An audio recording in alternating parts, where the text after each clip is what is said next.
Graça e paz, Deus abençoe a todos.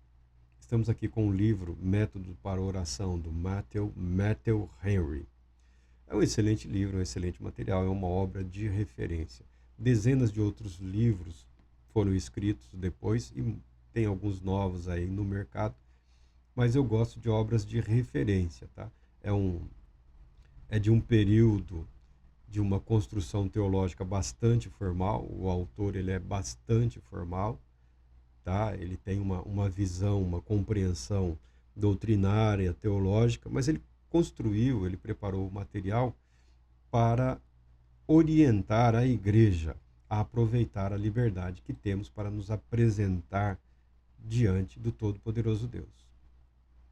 E nessa apresentação, nessa comunhão, nesse fazer uso dessa liberdade para estarmos com o Todo-Poderoso Deus, ele faz algumas considerações, né? Quando nos apresentamos diante de Deus. Mas você fala, e todo mundo fala que nós já vivemos diante de Deus. Sim, nós já vivemos diante de Deus. Deus Todo-Poderoso, tudo sabe, tudo conhece. Aliás, ele nos conhece melhor do que nós, tá bom? Se você tem alguma curiosidade a seu respeito, leve a Deus em oração. Se você tem alguma dificuldade consigo mesmo, se você tem alguma dificuldade em se compreender, em se entender, leve a Deus em oração, porque Deus te conhece muito melhor do que você. Ele tem lá o plano original. Ele compreende perfeitamente o que você está passando, o que você está vivendo e quais são os embaraços que tem amarrado você, que tem impedido você de compreender ou de viver de uma maneira mais plena essa alegria, essa paz resultante da vida de oração, resultante da comunhão com Deus. E quando nos apresentamos, o autor sugere uma série de regramentos ou uma série de princípios que são importantes. Um deles é que não podemos nos esquecer nunca, jamais, que a sabedoria de Deus é insondável, que os conselhos e desígnios de Deus, ou seja, os decretos de Deus, não são incompreensíveis. Como são incompreensíveis? Não pode ser discernido total e absolutamente pela mente humana. A sabedoria de Deus não pode ser absorvida pela sabedoria humana, tá bom? Os decretos de Deus, o plano, o propósito, o desígnio de Deus não tem como ser desvendados pela mente humana, tá? Algumas práticas sugeridas para a vida de oração. Ore isso, ore aquilo. Se bem que eu também estou seguindo aqui o autor que está apresentando sugestões, mas as dele são totalmente escriturísticas e tem o propósito de atribuir louvor à glória do Todo-Poderoso Deus. Existe essa prioridade no pensamento desse autor aqui. Deus soberano, eterno, bendito, de eternidade a eternidade. Nós, criaturas suas, em Cristo Jesus, chamados, eleitos, vocacionados, predestinados para a adoção como filhos, que se revelará, que se manifestará na eternidade, tá bom? Na eternidade. O cristão tem algum privilégio em relação à humanidade? O cristão tem o privilégio de, caso queira, caso permita, ter a sua consciência purificada, ter a sua consciência transformada e moldada pela palavra de Deus, podendo ser guiado pelo Espírito Santo e pela palavra de Deus. Ah, mas me falaram que isso é automático. Nós não somos autômatos. Nós não somos autômatos. É um direito, é um privilégio. Você deve exercê-lo. Você deve se empenhar, você deve trabalhar. Ah, como eu vivo assim? Vivendo. Não tem esse negócio de mistério ou de segredo, ou 50 etapas, 300 passos, 15 voltas.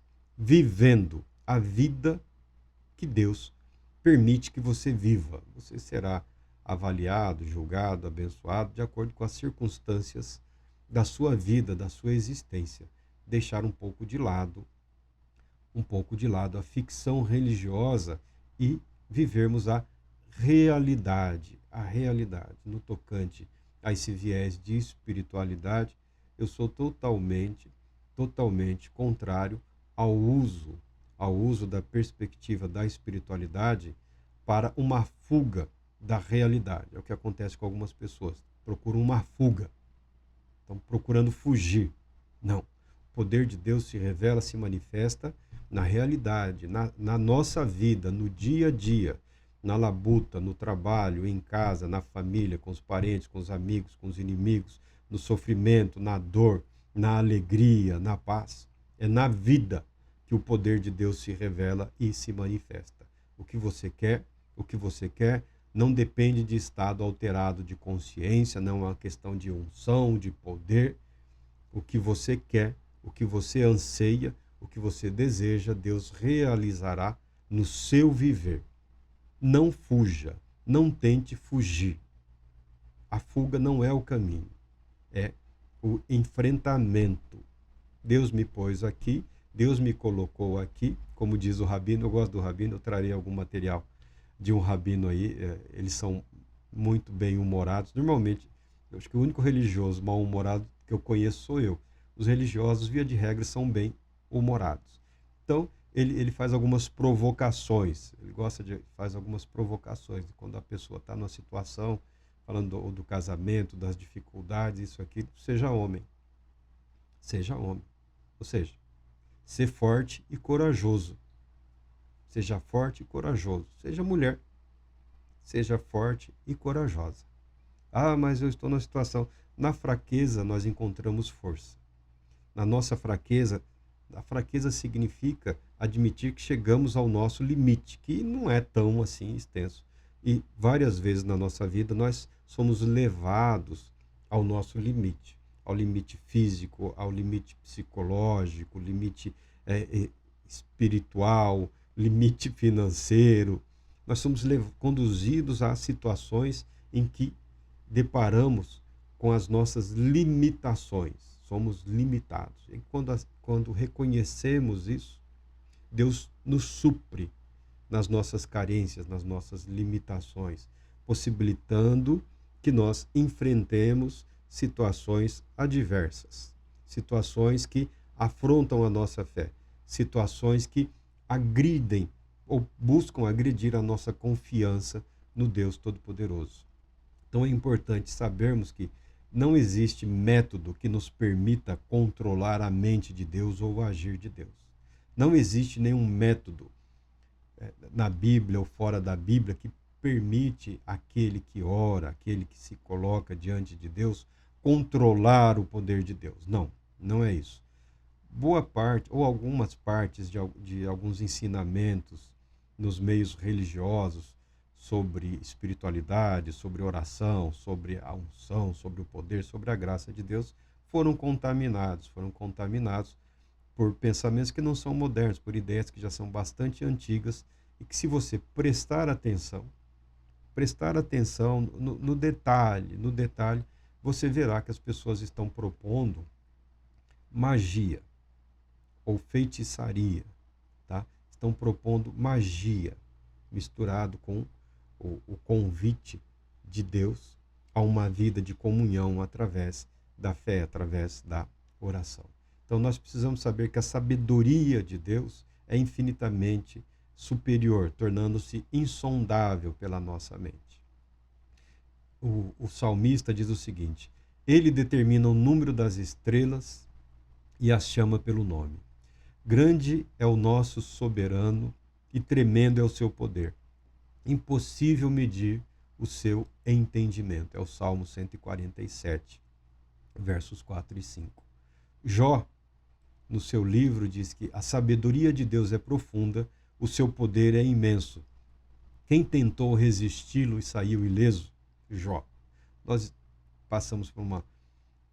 lemos o livro de Jó algumas vezes no ano, fizemos uma outra leitura, né? Como Jó chegou perto de se autocondenar. Mas forçou a sua mente, forçou a mente dos seus amigos, que se esforçaram ao máximo, e sabe o que eles conseguiram?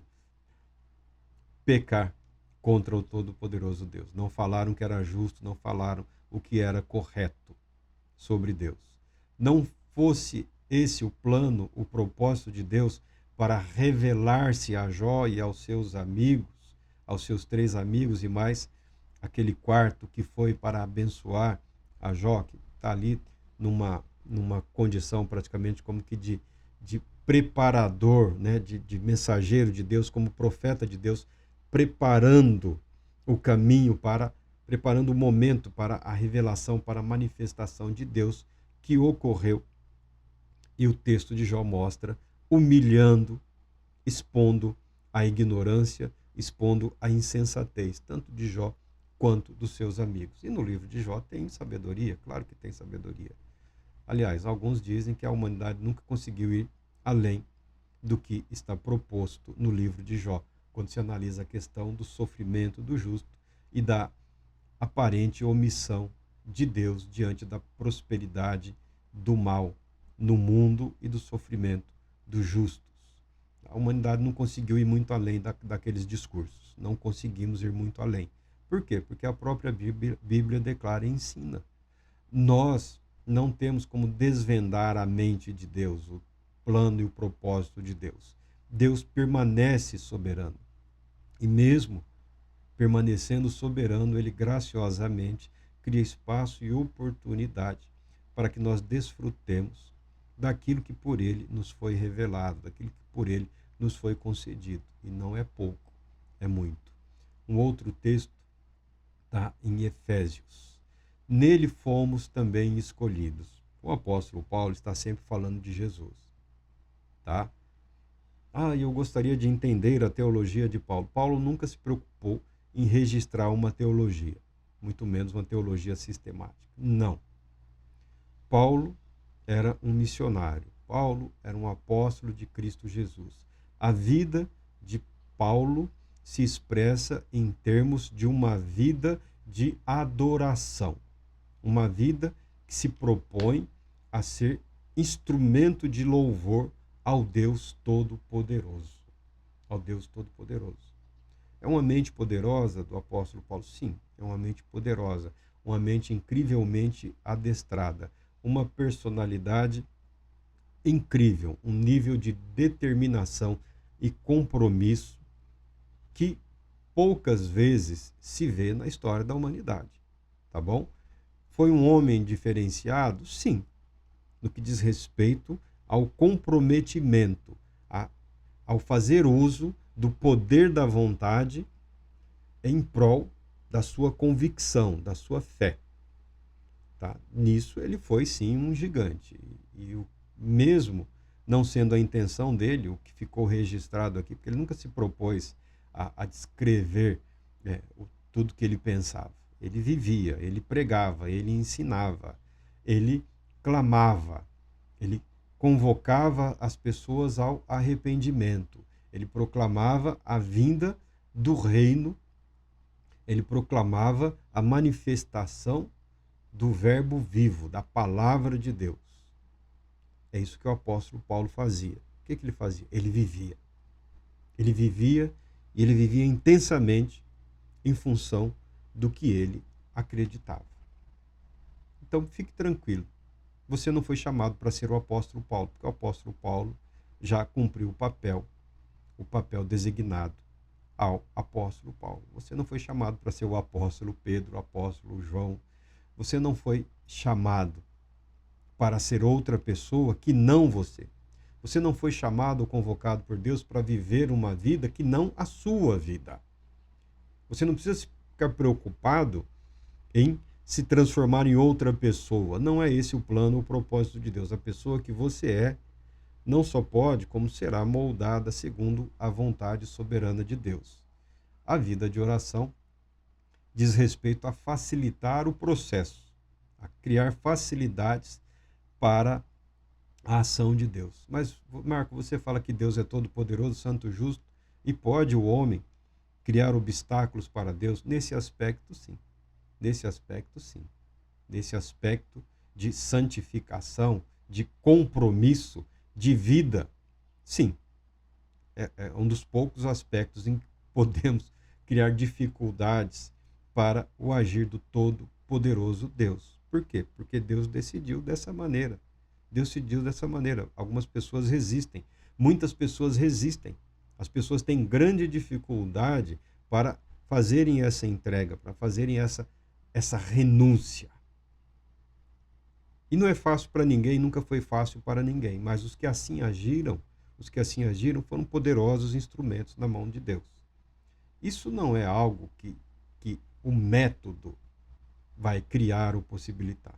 O conhecimento dos métodos, das práticas, das técnicas, dos recursos, podem ajudar no adestramento da sua mente.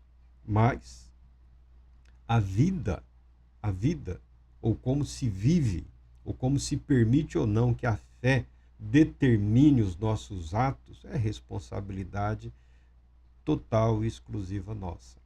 Podemos e devemos cooperar com o Espírito Santo, podemos e devemos cooperar com Deus, mas não temos como impor, mas podemos clamar, podemos adorar.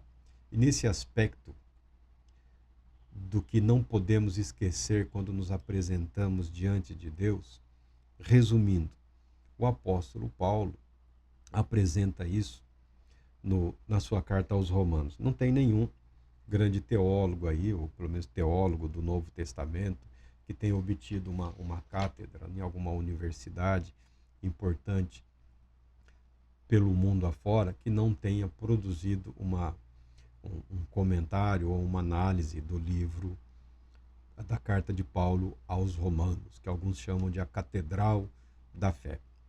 Tá?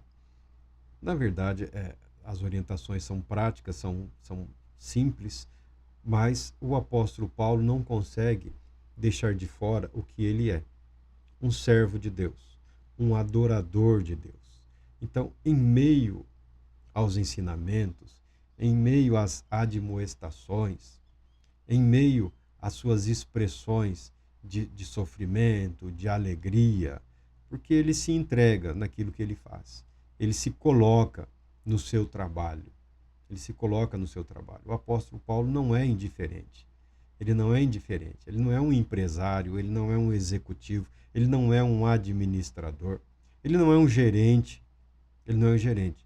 Ele é um homem que se envolve completamente naquilo que ele está fazendo. E o que ele está fazendo? Vivendo para Deus. E proclamando a presença do reino de Deus no mundo para a humanidade. Em meio aos ensinos do apóstolo Paulo, ele lança aqui um louvor. O que nós não podemos esquecer quando nos apresentamos diante de Deus. Romanos 11, o 33 ao 36 diz o seguinte: ó profundidade da riqueza, da sabedoria e do conhecimento de Deus. Quão insondáveis são os seus juízos e quão inescrutáveis os seus caminhos. Pois quem conheceu a mente do Senhor, quem se tornou seu conselheiro, quem primeiro lhe deu alguma coisa para que ele lhe recompensasse, alguns textos dizem para que ele retribuísse o favor. Portanto, dele, por ele e para ele são todas as coisas. A ele seja a glória perpetuamente. Amém. Portanto, dele, por ele e para ele são todas as coisas, todas as criaturas, todos os seres, todo o universo, todo o nosso ser. E aí que entra o mistério da oração, que é um mistério revelado, é o caminho aberto, é uma oportunidade criada por Deus para estarmos em comunhão com esse Deus cujo poder, cujo saber, cujo querer a nossa mente é incapaz de compreender em termos absolutos, principalmente por vivermos nesse mundo contaminado pelo pecado. Mas ainda assim, aceitando nós o caminho proposto por Deus, Jesus Cristo, nosso Senhor, podemos desfrutar disso. A Ele seja a glória eternamente ou perpetuamente. Amém. A vida de oração é para o louvor da glória do Todo-Poderoso Deus. Que Deus te abençoe, te proteja, te conceda a paz, muita paz.